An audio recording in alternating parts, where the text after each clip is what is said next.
All right, we were rudely interrupted by my computer cutting off on me, but we were saying, that there's a difference now in the level of integrity and respect and dignity in these days. And to me, I'm not surprised. It's almost embarrassing to know that there are grown men our age who don't seem to think that keeping some type of discretion in their life is an honorable thing. It's a courteous thing to make sure that you're being respectful and talking to people a certain way. Again, years ago, you'd have got slapped in your face, punched in your mouth, got your teeth knocked out, and a bunch of other things. But now we live in a world where we see that people are doing the most on social media or in front of cameras to not get respect or earn respect, but they're using it to be famous, and that's not what it's really about. um I come from an era where if you can't talk to me and voice your opinion, the next step was you was getting slapped in the mouth. 100%. You know what I mean? And the last thing that you ever wanted was for an altercation to break out, and then we end up in a situation where guns or knives are being pulled out. And now we live in an era where that seems to be the thing where guns are getting put out all the time. Like, these guys are emotionally unstable. They don't have fathers or big brothers or uncles around to teach them how to actually carry themselves. And we have to do something to manage that and protect ourselves as human beings, because we're losing the very people that we need to further the next generation. So Yeah, I mean, that being said, it's like they armed with pistols, weaponry. That's how they're taught now to disable a situation, to disarm a situation. Um, you know, and they're not taught with intellectual tactics. You know what I mean? How to move as a man, how to move with certain principles, how to, you know, navigate through a situation that it doesn't have to go there. They arrive with this weaponry on them already. So anybody knows 9 times out of 10, if you show up with it on you, it's a good chance you're gonna result to using it opposed to not using it. You know what I mean? Because it gives a level. You have to be a strong man to not reach for that thing when you know you could have. You know what I mean? It's like most when they show up with it on them, that's an added level of courage they arrive with. You know what I mean? But it takes a strong man, a thinker, to know in that moment I can blow this boy whole soul out of his body, but that wouldn't be good. But I know whether he know it or not, I know what I can do, and I know I'm covered. If something go a certain way, I know I'm in a good position, to walk out of this thing on the upside of it. But I don't have to show my hand first. I don't have to do certain things. I prefer it not get to the point where I have to let them know what I had on me. as a father, do you go over these things with your son? Oh man, to be honest with you, man, we've talked before about it. I can't say I go over it with that. I'm gonna be honest, like my son see me in more situations where I act in a way I didn't want him to see me. You know what I mean? Um, but he happened to see it, so he knows that side of me. You know what I mean? But I definitely, then talk to him about certain things, in terms of that. You know what I mean? But we haven't talked lately about it because we never had, we haven't had these type of situations or whatever. But yeah, but I try to talk, I try to talk to not just him, but any kid his age. You know what I mean? Just to try to have that conversation, that level, of even show respect to them. Like that a lot of people know, you show respect to them, just letting them know they can come to you and talk to you, or you could come to them and, you know, try to school them on something, but in such a respectable way. You know, you're trying to prevent a preventative way than that you're talking down on. You know what I mean? Yeah. Yeah. Yeah. Yeah. And I only ask not to be in your personal business or anything, but as men, there are conversations that need to be had with the younger generation to let them know, hey, this is how you carry yourself. And at any point you don't feel comfortable with what someone's saying to you, this is how you go about resolving it before you fly out the handle. Because once you fly out the handle, you can't take that back. Right. And I think he had a situation in school, like when he was in school a couple years ago, that I found out about, and I spoke with him about it, you know, and we had a talk or whatever, but it was more so the way it was handled, you know. I also have to let him know you handle it this way too. And, you know, when you handle it this way, this was not the talking him down talk. You know what I mean? This is like, no, this is the way you handle it. Somebody, you know, approach you or whatever and think they on some bully type stuff or whatever. No, you handle it like this, you know. But I'm gonna give you all parts of that. But when I know it's time for you to have to talk about how you have to carry yourself and defend yourself, then that's that talk. And that was that talk then. Like, nah, this all defense right here. You know, that's what it was. Yeah, I think we were saying earlier, I know for myself, one, I'm gonna have a conversation with you. All right. I need to have a conversation. Through my conversation with you, I will understand where you are and what needs to be said. If I can't get through to you through a conversation, I will stop talking to you and I will avoid you. Me avoiding you is not because I'm scared of you. I'm a bitch, punk, or anything like that. I am staying out your way to avoid what's about to happen to you next. 100%. Step two is me slapping you in the face, which is saying that I don't have no respect for you because I want to see what you're going to do next. And usually in those situations, the guy doesn't do nothing. Right. And if you do decide to do something, then I know that there's level and there's tiers to where this thing about to go with me. Like it ain't just gonna stay at this level. You know what I mean? There's octaves after, to this thing. After that slap, there's an A, B, C, D, E, F, G, all the way to Z. And a lot of guys, listen, some of the people out here, man, you all are so blessed because you never had an actual confrontation, not because someone was scared of you, but they were saving you from what was going to happen to you. And then the last thing is the issue where it goes totally south, and I feel like I need to go all out. And the last thing you want is for a phone call or a conversation to be had on the phone on the behest of myself to deal with something like that, which rarely ever happens, and I'll never ever do that. Right. You lose so much, man. It's just the whole situation as a whole, in totality, is a loss on all fronts. You know what I mean? And no matter who's right or wrong, it could be a travesty for everybody. You know, because there's also extensions that's connected to you and that person that has to also feel and endure, you know, what came from this. Yeah. And you know, imagine me not, you know, being locked up somewhere or losing my life, and then my son has to deal with that. Yeah. My brothers, my girl, you know, all that type of stuff. So, you know, but even them, you know, you take one of their lives or they end up in jail, and their parents and loved ones have to deal with that. It's never good. You know what I mean?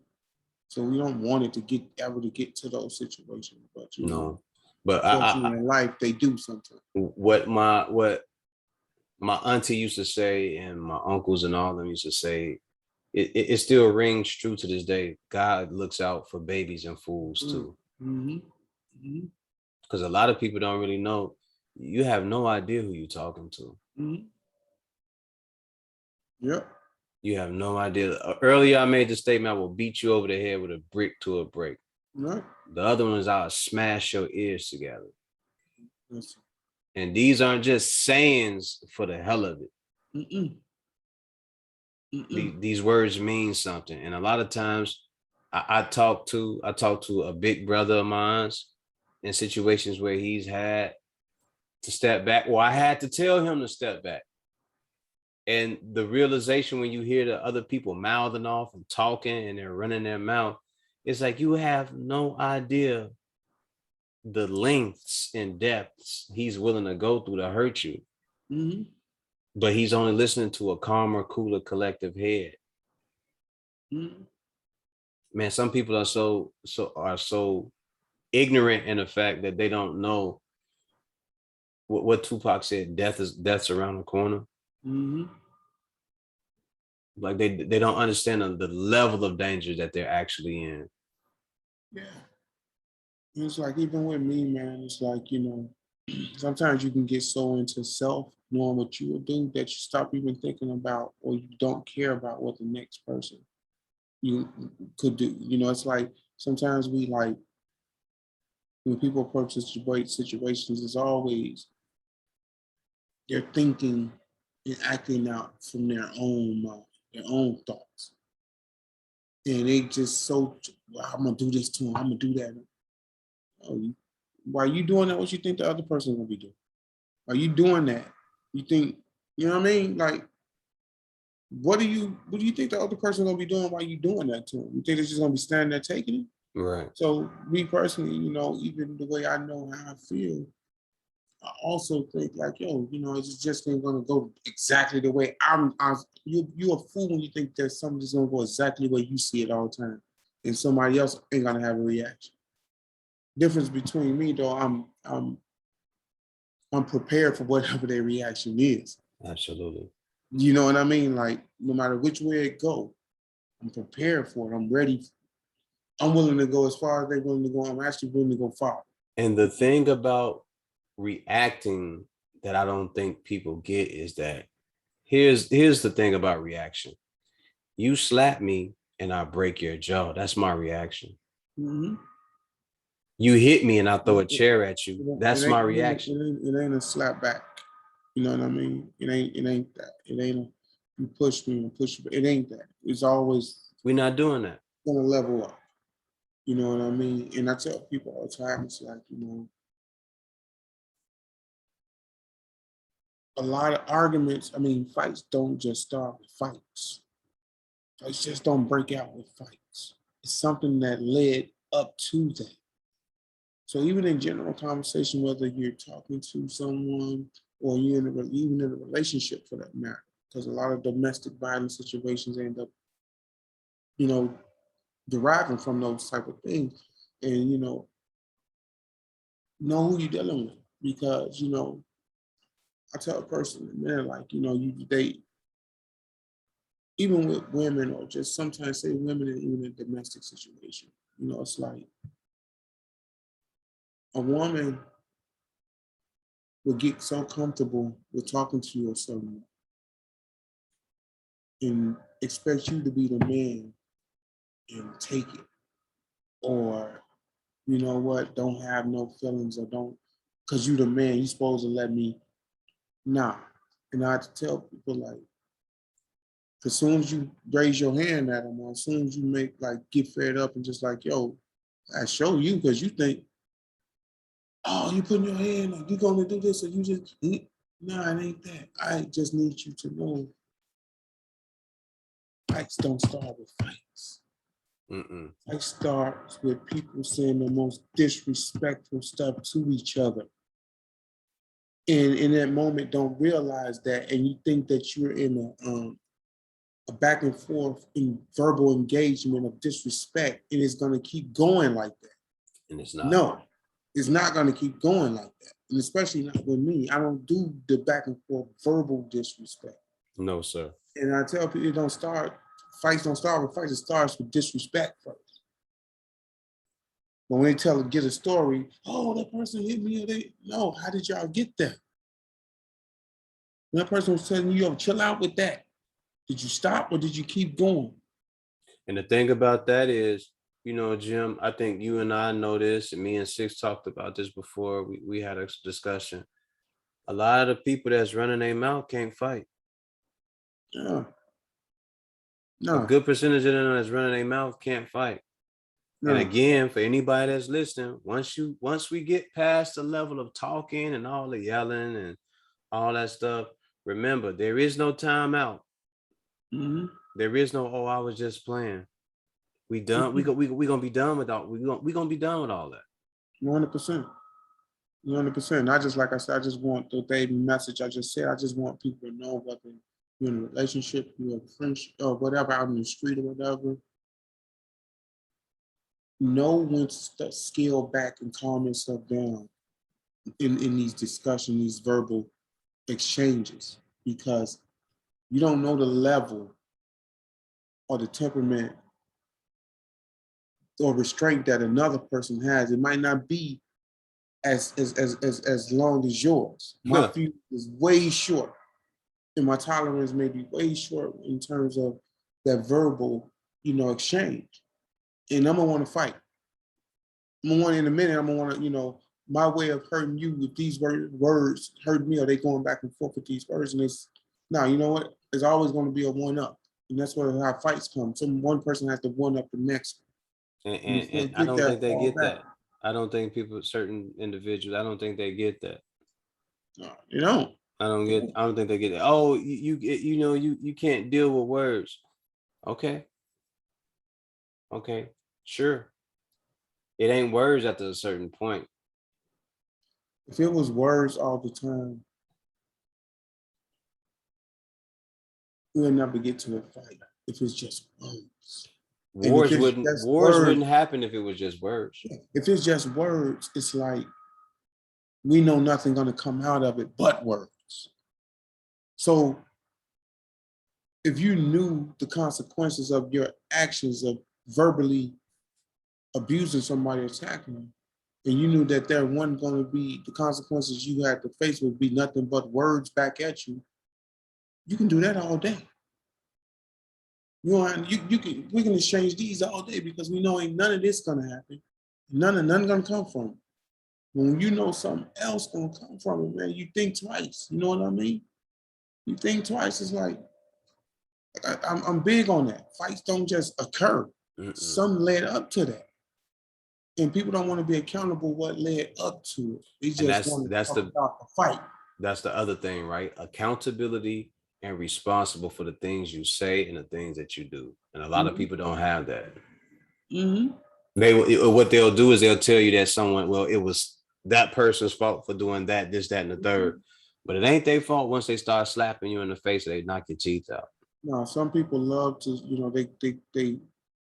they got swords coming out of their mouth. They cut deep. They like, and they know that, and they just like exercise that thing. And I can be the most verbally. I can come right back at you with the verbal stuff, but at the same time, I have a breaking point with the verbal thing.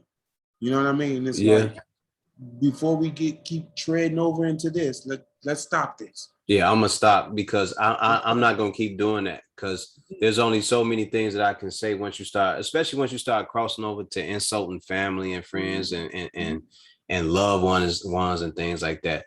Then that's when I start drawing back and go, oh, you don't have no respect for me. And you can't let a person constantly get away with that type of activity, man, because they abuse it. They think that, they could just do it and this and that, because it ain't gonna ever get to nothing. And sometimes you have to show them sometimes, it will get to this. Oh, yeah. But I think some of these people will probably bully. Some of these people will probably bully. That's where I think that's where we're getting part of this cancel culture from groups of people who were probably either bullied or they didn't have the social skills that it took to actually be outside and be around people and be around girls and be around boys and things like that. So they found themselves a platform now to be on social media and making up all this cancel culture and things like that. Or now that they had the opportunity, they're full grown now. They feel like just being verbal is a way to make their mark. But just be all we're saying really in general for everybody that's listening, just be careful. because words have limits, just like Maybe everything else do. that's just like, and I didn't want to like speak on this because, it's just to me overly just saturated and just tired, but even let's say the recent events of the Will and Jada situation, Chris Rock situation, right? What happened, you know, I've seen so many perspectives on it, you know what I mean? And but it was a lot, if nothing else, it was a lot of disrespect displayed, you know, that caused that thing to happen, you know. And first people, a lot of people, it's crazy, so many people divided on that situation. And I get it, some people see when you're not willing to pull back the layers on things and you just take shit for face value or you see it at the surface, you're gonna automatically make your assumption of what it looks like and it appears to you. Mm-hmm. And it appeared to a lot of people that he disrespected that man's wife. You know what I mean? I And didn't he feel that way, and but he did this, and you gonna let somebody disrespect your wife and this and that, and you the punks that wouldn't do this and that. If your wife got disrespected, those the ones saying this, and it's like it was so divided. But the reality of that thing is that it wasn't about that man protecting his wife. It wasn't never about him protecting his wife. There's a whole deeper issue there.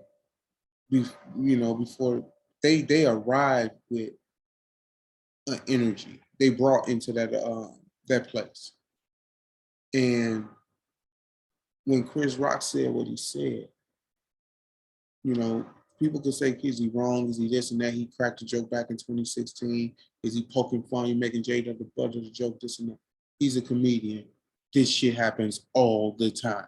they do roasts, they do all this for You know what I'm presidents saying? and everybody And else. he didn't say a joke that was so detrimental that warrant what happened that night.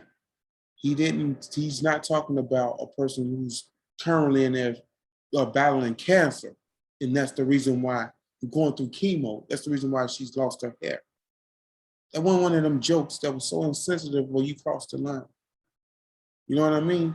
Then you're talking about a woman before saying she had alopecia, a condition or whatever. We've known Jada for over 20 plus years rocking a low haircut.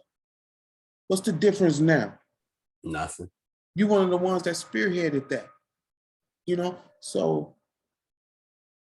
what we were dealing with was a display of what goes on in their household and in their life on a regular basis.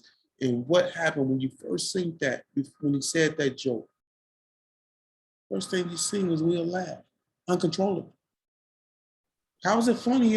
How is it funny 1 second, then the next second is not funny, but then he still was funny until he sings his wife expression.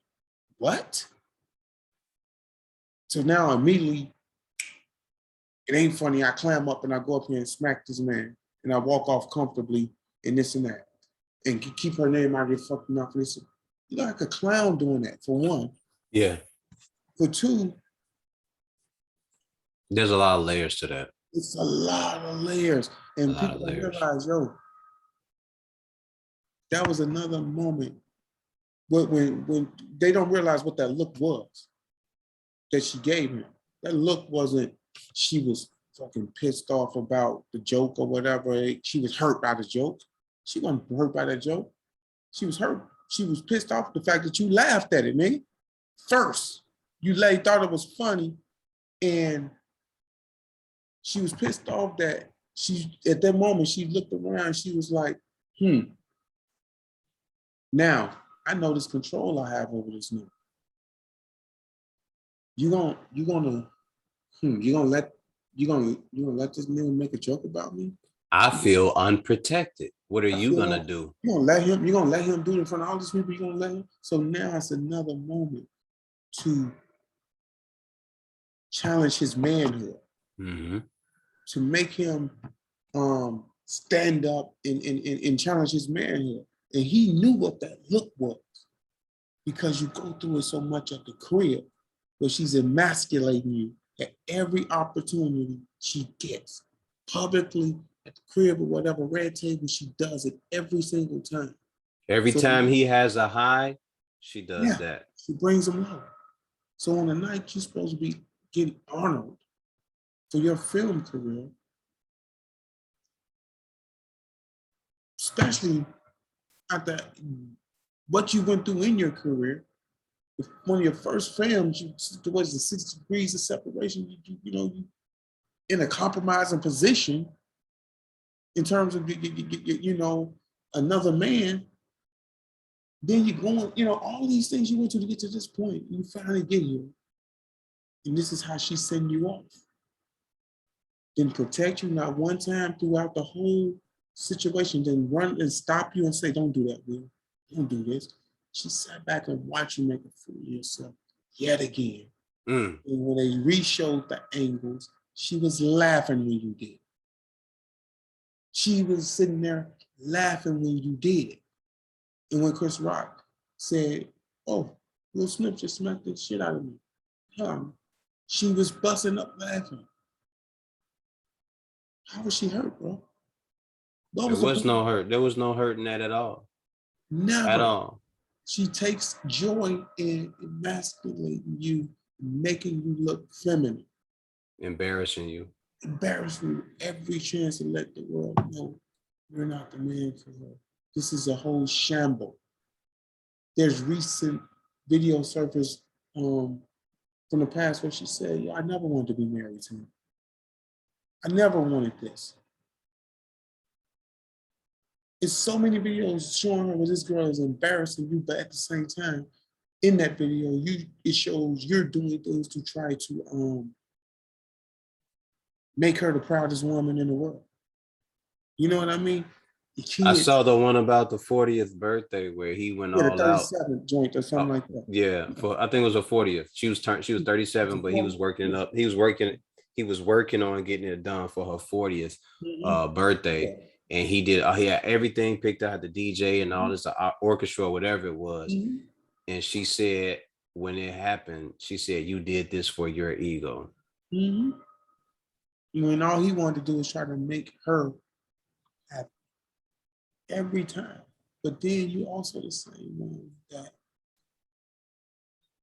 publicly have, this whole entanglement thing, and and then when y'all sit together, you come to the red table. You got this man to the point where y'all bumping fists, fist bumping each other, saying, "Yeah, we're the bad marriage club," or something, just making more of a mockery and a fool of this guy. And Will Smith has tried so hard to make that marriage work, and I'm not saying he's not guilty of. He's 100%. We know. I'm sure he done some bad stuff, but some wild shit going on. Yeah, but she has to have something on him, or he has to be a fool in love. I said that because the way she does it is so much. You sit back and you're like, "Yo, that's an evil person, man. Evil.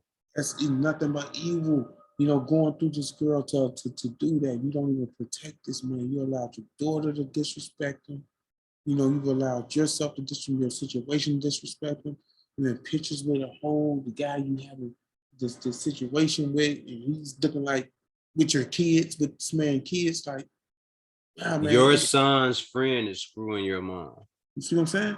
And it's like a whole understanding, because we ain't out to clear, but it's a whole understanding that he has as well with them. But she's like never had no respect for him for allowing it to happen. Once you allow something to happen now, she's gonna keep going, because it's like, "Yo, I don't respect you." Growing up, Jim, we were told, and I'm not speaking on her, but I'm just saying, growing up, we were told to avoid women like that. They said you could never keep a woman like that happy, and she would destroy you if you kept her around. And that's what she's doing, because we'll allow her to let her know her power early off. Yeah. You know what I mean? Early off. And she repeatedly got away with treating him a certain way. So he trained her how to treat him by what he accepted from her. You know what I mean? And she's so narcissistic, she's so wicked, and you just sit back and you can see it, bro. It's never to stand up in this man's defense. No, and Never I really don't want to. to I really don't want to speak on it, but to I just hate what I saw. It's something that someone asked me, bro, would you have done that? And I said, no, I wouldn't have done that. I would have easily just sent a text message to Chris Rock. Hey, the wife ain't feeling good. She dealing with alopecia. Be easy. Take me as a sacrificial lamb. Put all the jokes on me. 100%. Don't do any jokes on her. Put all the Mhm, jokes on me because I can deal with that. It's mhm, cool. mhm, I'll take the brunt of the jokes. mhm. I don't know if they had that conversation, and then when he got on stage, he reneged on his I word, can't or see he Chris Rock doing that. I can't either because from what I heard, Chris Rock said that he didn't know about the alopecia or whatever it was. I don't know. Uh, uh, I just didn't like the way it all played He out. could have went. This Chris Rock, bro. This is a comedic genius. We don't think he could have went way harder than G.I. Jane joke if he really wanted to get at Jada. We could have been way more You see what I'm disrespectful. saying? Even after Will said, "Keep my wife's name out your mouth," I would Mhm. have been like, "My name ain't the only thing you got to keep Just out been of in the mouth." house. Like he really could have went there. You was wide open at that point. You see what I'm saying? So you don't think he could have went harder than that? That was light. That was a light tap That was on a some tap. TV. You see what I'm saying? That was There's a nothing love tap. disrespectful about that. No, it But that wasn't. look, she knew like, oh nigga, you laughing at this? You cracking up? You give you that look, and I'm gonna now put you on the spot. And let me see how you gonna handle this. Because if you don't handle it the way I think you should, you got to deal with me at the crib. I don't feel protected. Tupac wouldn't have done that. All these, you know what I mean? Man, let me say this, and I want to get off of it because Mhm. I hate the whole situation and how it Thank you. transpired. Definitely. Um, I think Will Smith is a very great person. I've heard nothing but great things about him. We all have our faults as men and as women, human beings on this earth, but I've heard nothing but good things about Will Smith. Mhm. This is a man who doesn't need much to succeed. Will Smith has been a blueprint for us for years as far as success goes in the entertainment industry. He's been a very dynamic, skillful person. He's someone to salute, but I think he really needs to reevaluate his life. And I think that he's so intertwined with that situation that there is something that she's holding over his head, or he's just caught in the web and he can't get out. And I don't know what it is. So Mhm. it's none of my business to really speak on, and I should stay out of it. But the way that transpired was such a bad look. Salute to Will Packer. Salute to Samuel Jackson, and anyone else that whose moment was mired and scarred by the way that whole situation. Just diminished or just like became minute, and also salute to, Chris Rock for showing you how to take a second and think in a moment where you have every opportunity to act up. I had to think, and that was the most gangster shit I've ever seen, is how he moved in that situation. Because sometimes people think, I mean, personally, he definitely could have walked up there and just slapped me. You know, the way Chris Rock handled that was the most gangsterish shit ever. To even keep standing up there, continuing on with the ceremony in front of all these people, in front of national TV. You know, I salute him for it. I don't think he was looking to get nothing out of it because now it's like, he ain't gonna talk until you get paid and this and that. No, now you just, you know what the situation is. Yeah, you don't get paid off of it. You know what I mean? You don't let nobody just keep making you laughing and all this because of something that happened. No, you get paid off of it. But the way he handled it was stellar, and it showed Because it really could have showed us in a further light than what we would do. Yeah, and we salute to Chris Rock again, like you said, because Chris Rock had to deal with trauma growing up as a young man because he got beat up and he got jumped on a lot. 100%. But you know, he could have sent that situation up a certain way too. You know what I mean? And he did it. He handled it. He showed us the way you handled it in public, and I'm glad he did. But yeah, that situation is what it is. I only brought that up to just say, you know, like when you know, in these situations, you got to watch how you treat people, even with the Jada situation in terms of Will, because everybody has a breaking point. You know what I mean? Everybody has a breaking point. And after so long, you know, what we also watched was that man do something that was uncharacteristic, you know, like not him. And he did something under the scrutiny and the pressure of somebody he loved and cared for. And he did that. You seen how you laugh in 1 second and the next second you slapping somebody about the same issue. You laughed about the same issue and you slapped them about it. You had two different extremes of where you went. As my helpmeet, as my partner, your job is to make sure that I don't do that. Yeah. Because I can do it later. I can catch him later. Yeah. We got plenty of time later. And on my biggest night. Yes.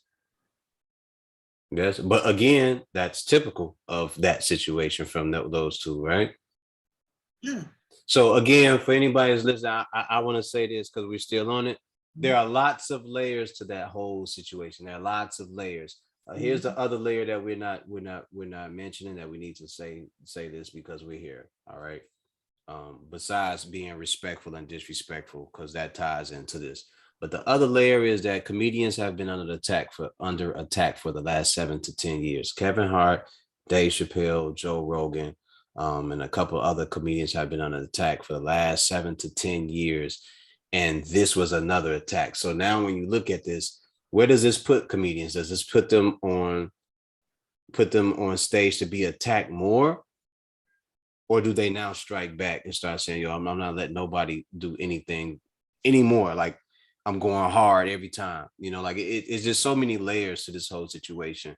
We seen an unstable man just wild out and do something that he's just not known for. Like that's nefarious. We've never seen Will do that. And then on the other side, is he fed up now? Is he just fed up and he's just gonna just be out here like this? Like you watch the conflicted man. That's what you watch. You watch this conflicted man that try to get up and be righteous as possible and put the right energy out, you know. But you're also watching a man that has become the butt of so many jokes. Mm-hmm. And what the jokes are about is not good. You're talking about an entanglement and this and that, like that. Those are not good. We're talking about a kid, your child's mother and your wife caught up in a sexual affair with your son's friend, and not just any friend, a well-known R&B singer himself at one point. So it's like you become the butt of these jokes for the last few years. You see what I'm saying? And then you get out in public and something like that happens, you laugh and it was funny, then she give you that look. That ain't the first time you seen that look. You know what that look means. So now you got to defend her honor. You have to do this and that. You have to this and that. You know what I mean? And all the time while you're doing it, she's just sitting back.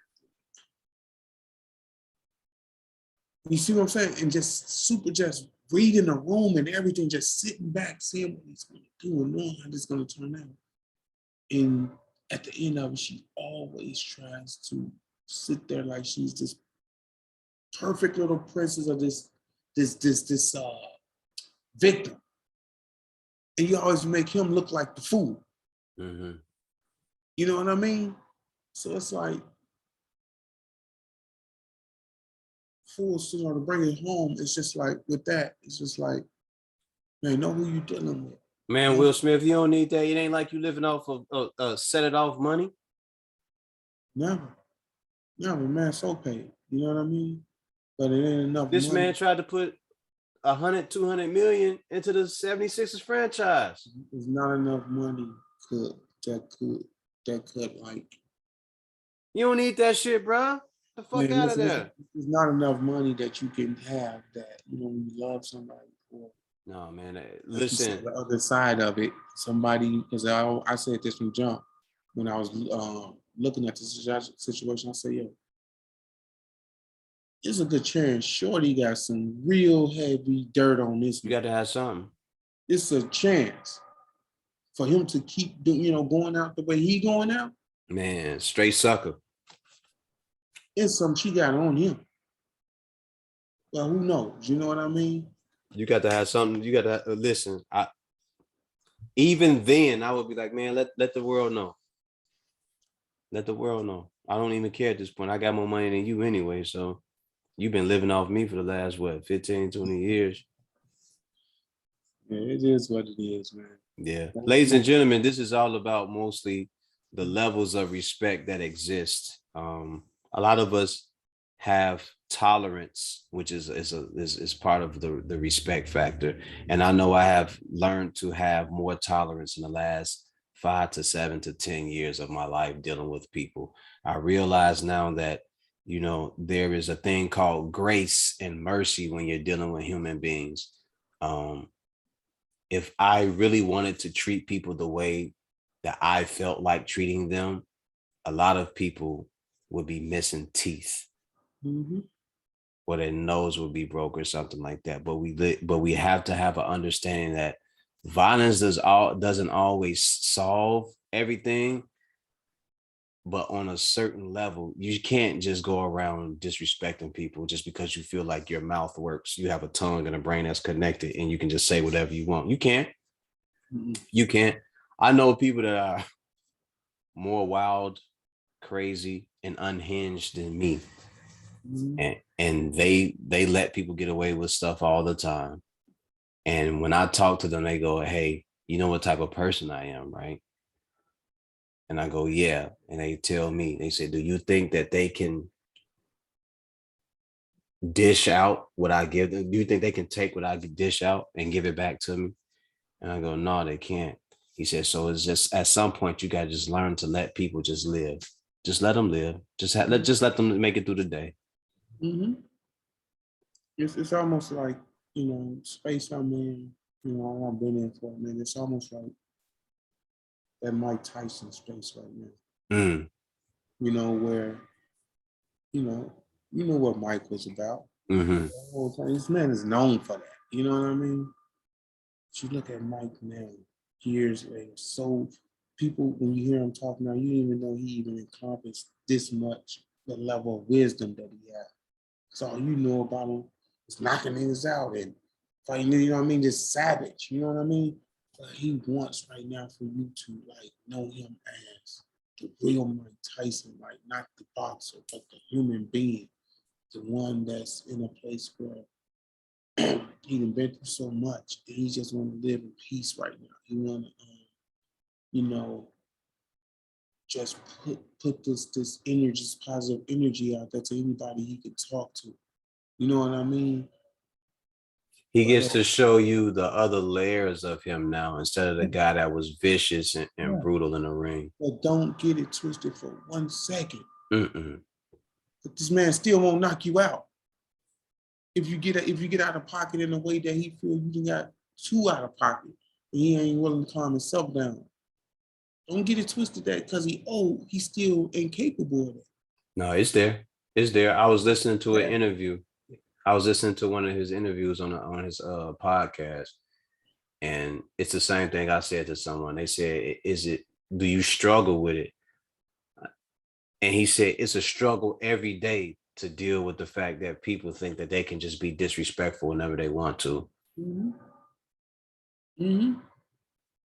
Because he know what it is, man. He know at any moment what he can go into, but he also has reached a level of intellect and peace within himself to know that he's too old for another Mitch Green situation. Yeah.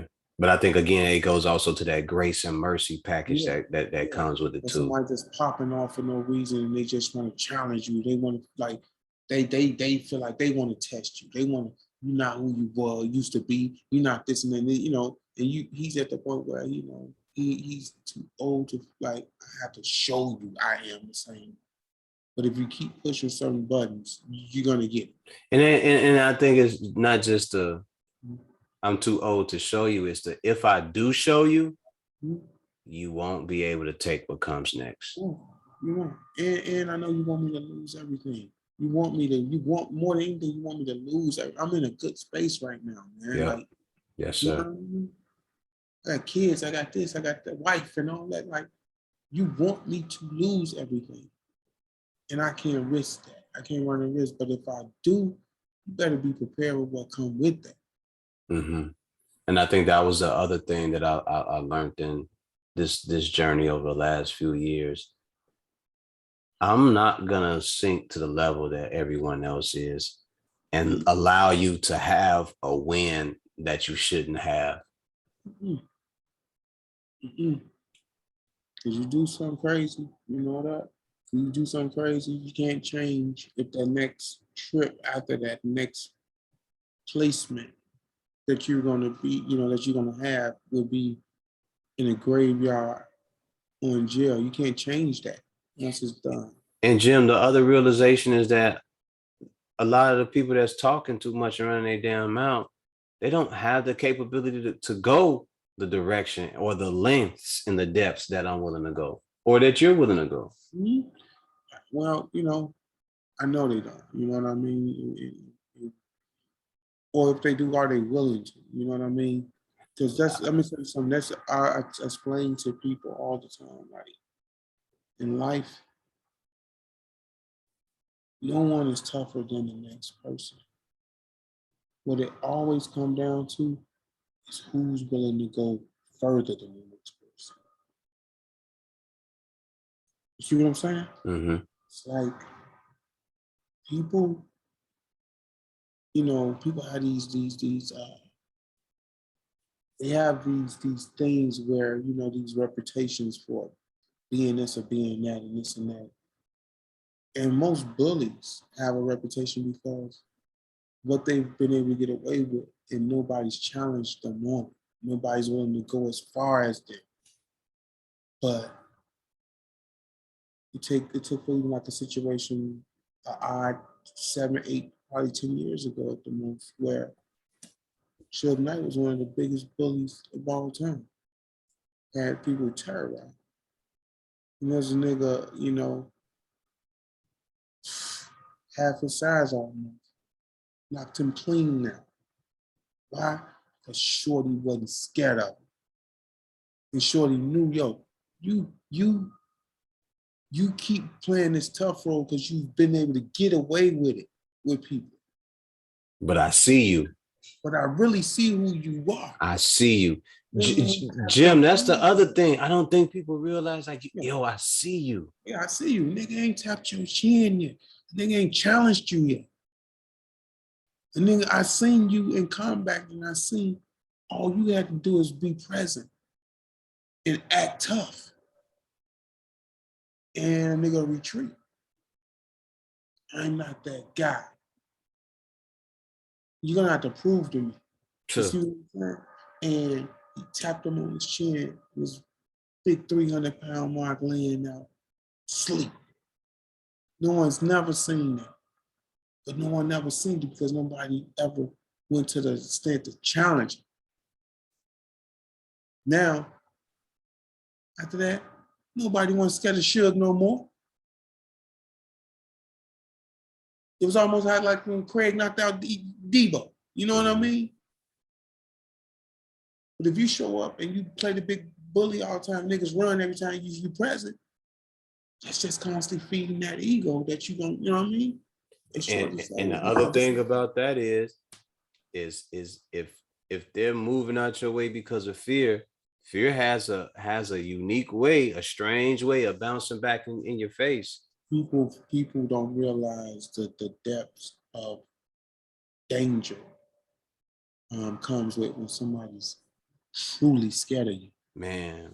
When they truly scared of you and you push them in a place where their life is just at risk at this point, in that moment, something's gonna come out of that person that you weren't expecting. Because what you was expecting is the same thing that you got every time you tried to bully. They retreated. They were scared. But everybody has a breaking point. They really feel like you feeling like take their life up. You feeling scared. They'll do some shit in defense of themselves that they really didn't want to do.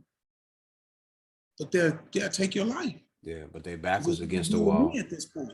Yeah, they back was against the wall. They felt pressed. Against the wall. You make somebody have to do something. Yeah, I was watching a documentary about venomous snakes, Mm-hmm. and the guy was talking, and he was saying how most snakes will avoid encounters with people if they can. They usually stay out there. He says certain breeds of snakes are just naturally just naturally aggressive. But he was saying that most snakes would like to avoid being in a way of human beings or anybody else unless they're out trying to find a sip of water, somewhere to sunbathe or whatever, get in the shade or they're trying to eat. And he was bothering a rattlesnake. And as of course, the rattlesnake does what? He rattles to let you know where you are. Hey, I'm in the area and you're too close. He said, but if you watch the rattlesnake, it doesn't bother you. It gives you a signal to let you know that you're too close. Yeah. This is your last and final warning. You point ready for that type of, that type of heed, those type of things, those type of lessons. You know what I mean? And, Yeah. I don't know, man. I just, I hope, people could just really start taking in different ways of how they move, in terms of just like quit underestimating people, quit overestimating yourself, and just know that it's cool sometimes not to be the toughest guy, to be this and that. Sometimes it's just cool, it's gangster when you can literally work a situation of misunderstanding out. And it doesn't have to go to guns and fighting and all that. You know This what I mean? African guy I used to work with, his name was Michael Ogumafun. I think he's from Nigeria. And I got into a situation where around him, I was ready to kind of like show somebody how upset I was. And he tapped me and he said, look me right in my eyes. I was like, what, man? Like, you see what I'm about to do? He said, listen to me very carefully. He said, empty barrels make the loudest noise. He said, repeat it with me. I was like, I'm not repeating that shit. He said, repeat it with me. Yeah. He said, empty barrels make the loudest noise. He said, you get it? And I repeated it again. I said, empty barrels make the loudest noise. And then I turned around and looked at the person who he was talking about. I was like, all right. If he can scare you off with just flashing a gun, you good. You can scare you off. They don't got nothing in the chamber. Absolutely nothing. But a bunch of talk. Just talk. You see what I'm saying? Most people get stuck up with empty barrels. You see what I'm saying? Most people get stuck up with empty barrels because you're more scared of the possibility of what's in the gun than actually what's in it. Yeah. Or the person that's holding it. Or the person that's holding it. You're just looking at the presentation of, oh, this could actually take my life. And they know the person that's holding it, they ain't got shit in there. They ain't come to take your life or nothing. They just want you to be scared and give up what they came for. Bluffing. And when he told me that, after I calmed down, I think we went to lunch after that. And he said, you never have to react. He said, you don't have to. He said, don't give everybody a reaction. He said, why give people a reaction that takes you out of yourself? He said, you know what you're capable of. That person just talking. Can't you just hear it? They talk more than they do any action. They're not involved in anything. And that stuck with me for a very long time. And I've been living by that. Empty barrels make the loudest noise. People can talk a whole lot, but they blow out a lot of hot air too.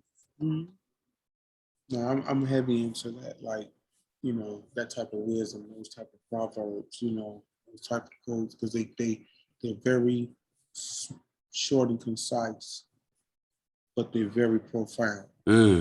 You know what I mean, they carry so much weight and validity, and it's like something as short as that just make you change your whole perspective, your whole Change perception. change You know, mine.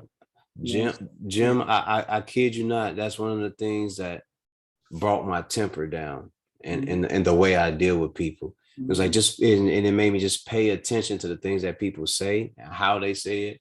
And you just go and from there you just proceed. Empty barrels make the loudest noise. Never forgot it. Never forgot it. That's no different than the classic, old saying, "Herd dogs holler." You know what I mean? It's these little saying, "Hurt dogs holler."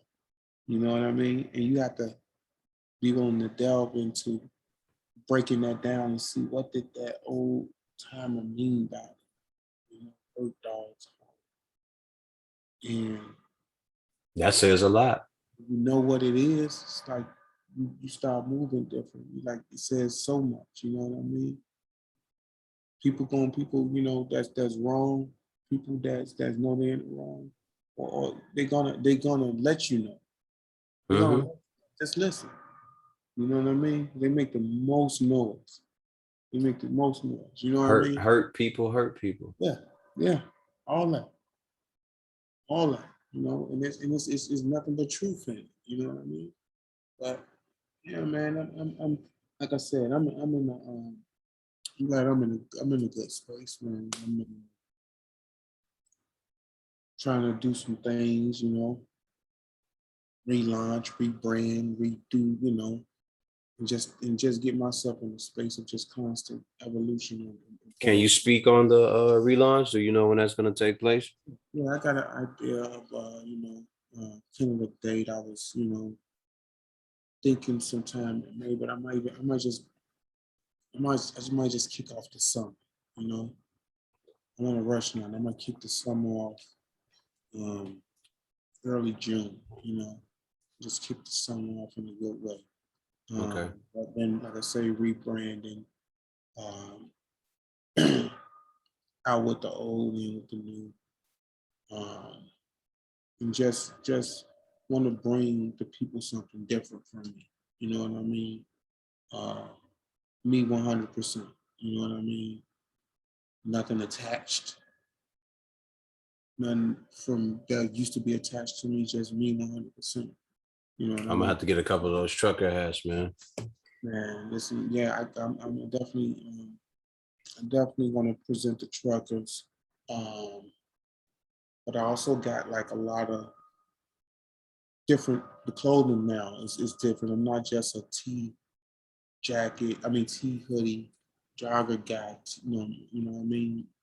I'm doing a lot of cut and sewing now, to a lot of manufacturing from scratch, a lot of design, and sending sketches over to getting produced and stuff like that. So I want to give the people something different, uh, um, be more of a boutique this time, boutique feel.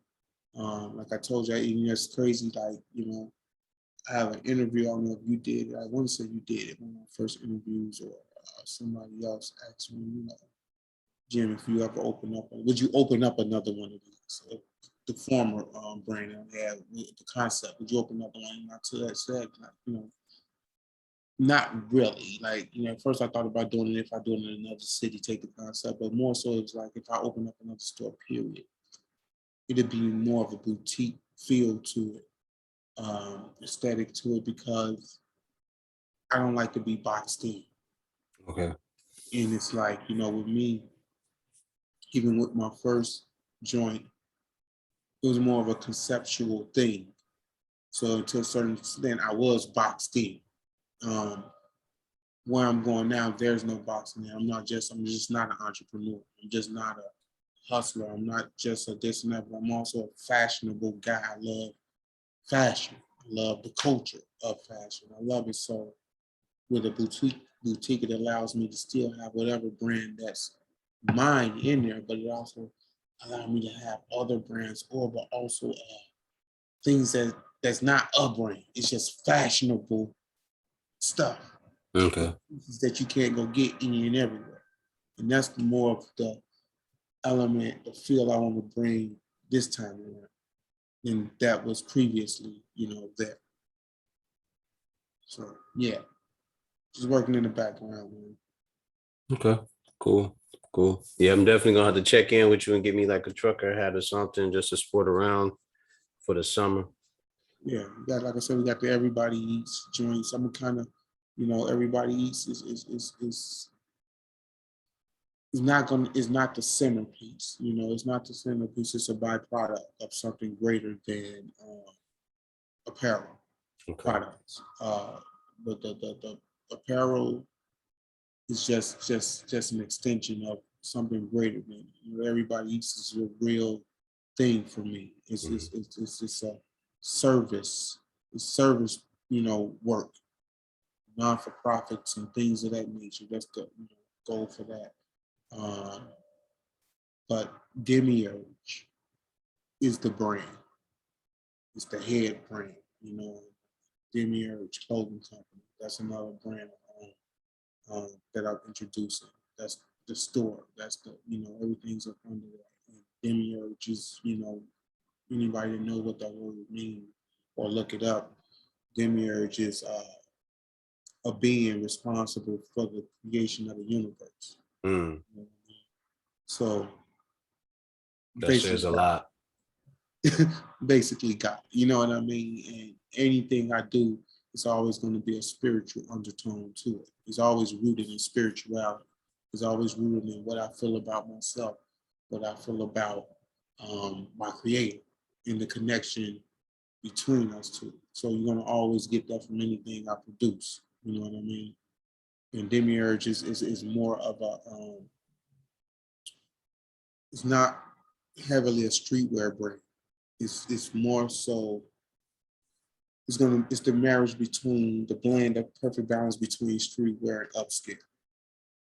Kind of like what Sean John did back in the day, where he had the velour jogging suits and the tees and the jeans and the hats and stuff, but then he also had the purple label type of, when you want to go put on the suit. Mm-hmm. You can go get that too. Or you want to put on get casual, you're gonna get that too. You're gonna get like the Ralph Lauren from Demiurge. You're gonna get the Gap, the J. Crew and American Eagle type of stuff, where you're gonna get your diversity in that. It's not gonna be such a urban brand. I'm not on that. You know what I mean? Okay. Okay. That's pretty much what I got going, man. I'm gonna have some other things going beyond that, but right now that's where my focus is. You ever heard of a young lady named Veronica Kelly? No, not her name, but what she's connected to. She has her own I don't know, do I say chop shop or tailoring shop where she makes her own, she can make her own clothing and everything like that. So that may be a person you want to get in contact with. Yeah, me. I'm always open for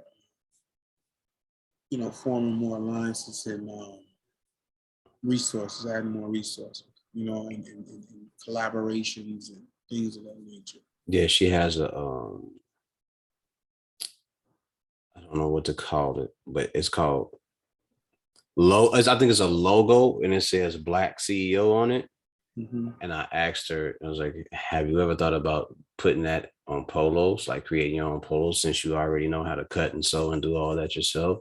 Mm-hmm. And she said, that sounds like a good idea. And I told her, send me one in royal blue with like some pink writing and we'll kick it off like that. So, That's good stuff, man.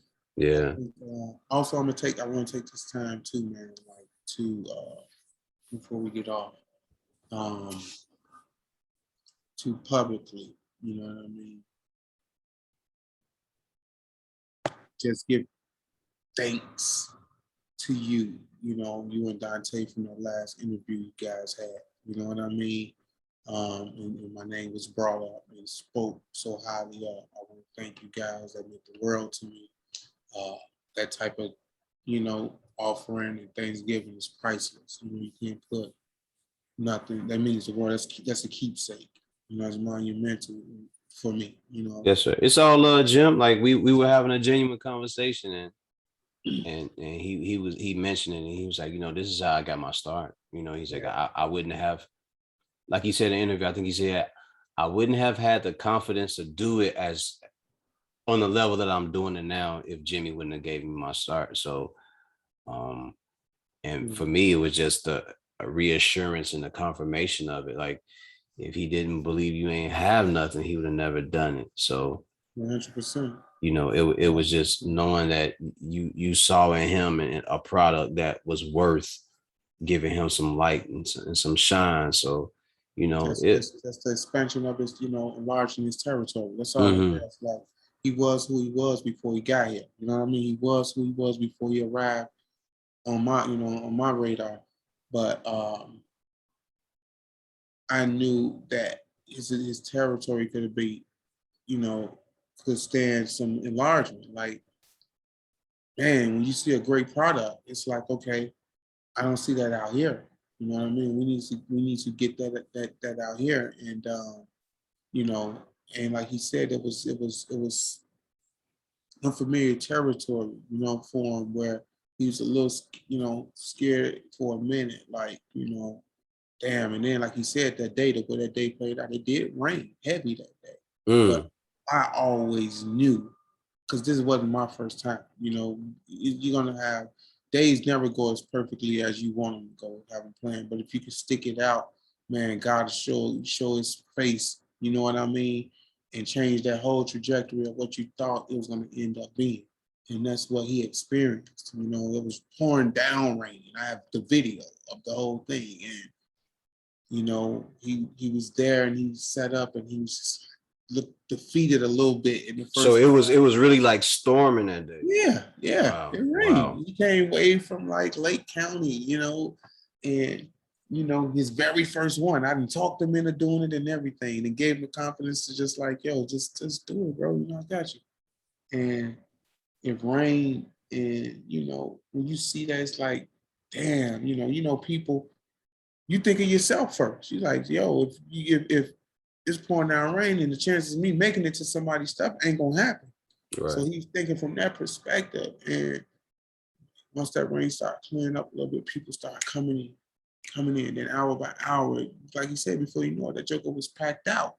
And they were buying. Then he had that feeling of what I was trying to give him, which is, for the next 4 to 5 hours, this is your store.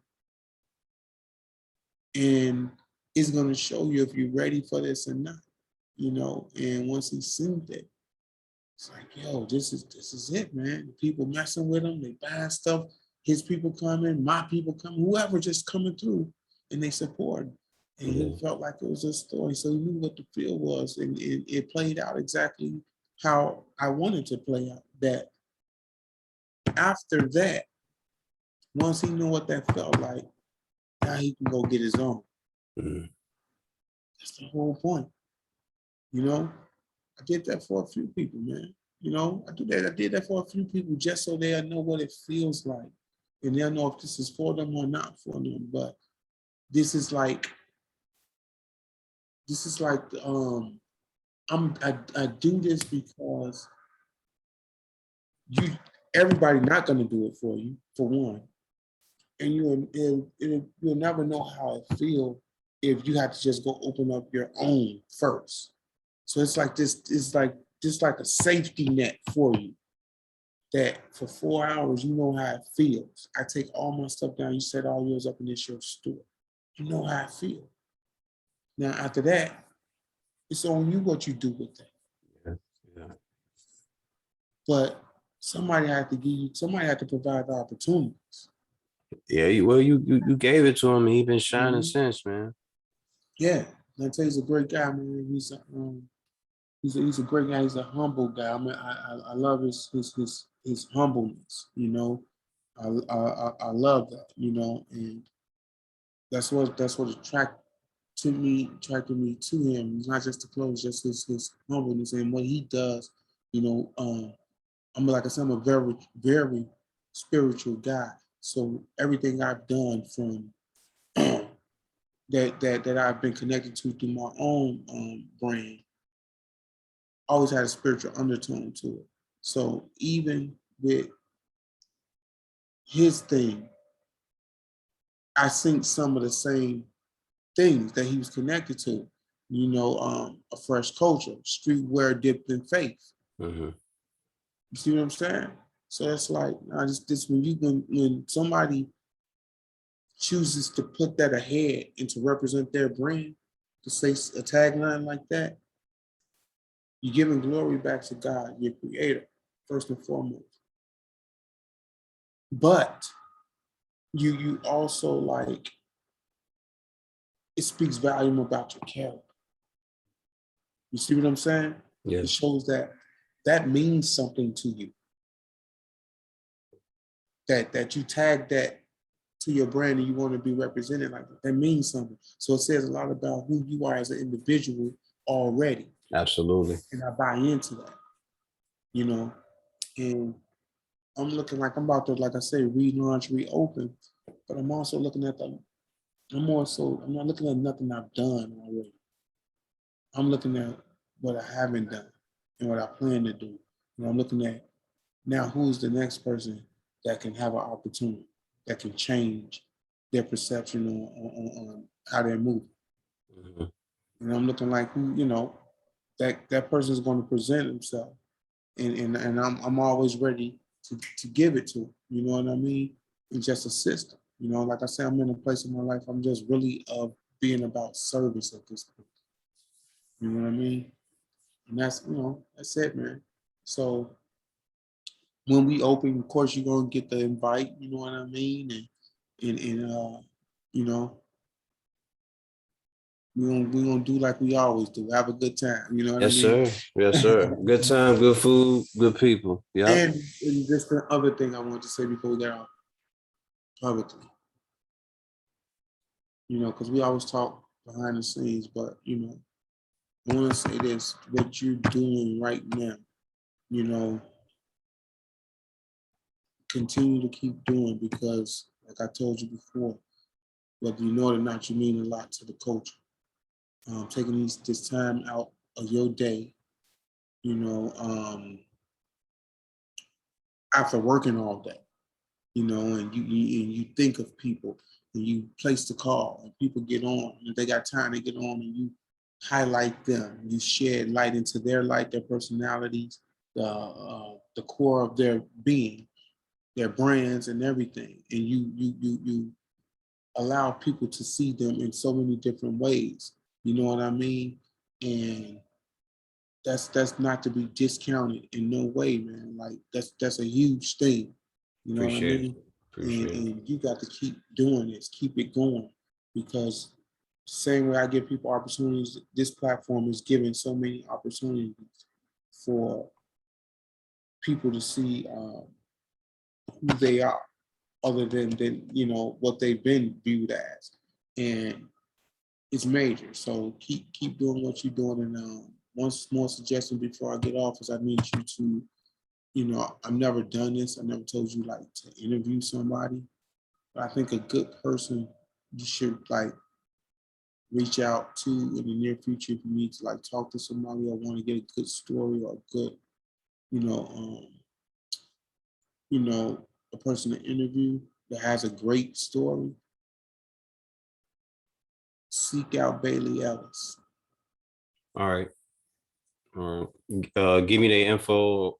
I'll All get the info over to you. Great right. story, good guy. Um, has done so much for so many, responsible for so many brands in Chicago, behind so many, the art direction, the visualization, the content that's being created for so many big brands in Chicago that people don't know about. He just has a very introspective person too, and he has a story. And I always told him, I was going to interview him or whatever, but I just want to. He has a story that needs to be told, and he knows how to conduct himself. So I always want to see him in the interview but I also always want to see him be interviewed by somebody that's willing to pull stuff from him that the average person not going to do. Okay. And I know that's you. You know what I mean? And I just want to be a fan and sit back and just watch it. You know what I Okay. mean? Okay. 'Cause I know what's coming from both sides, both parties. You know what I mean? Okay. And just sit back and watch it. So continue blessings, my brother. It's always love, man. Yes, sir, man. Always love. I appreciate it, Jim. I think that's it, everybody. I'm gonna end it as I usually do. Remember the mission statement when you're striving for greatness. God never puts you in a driver's seat if it's taken. We are done here.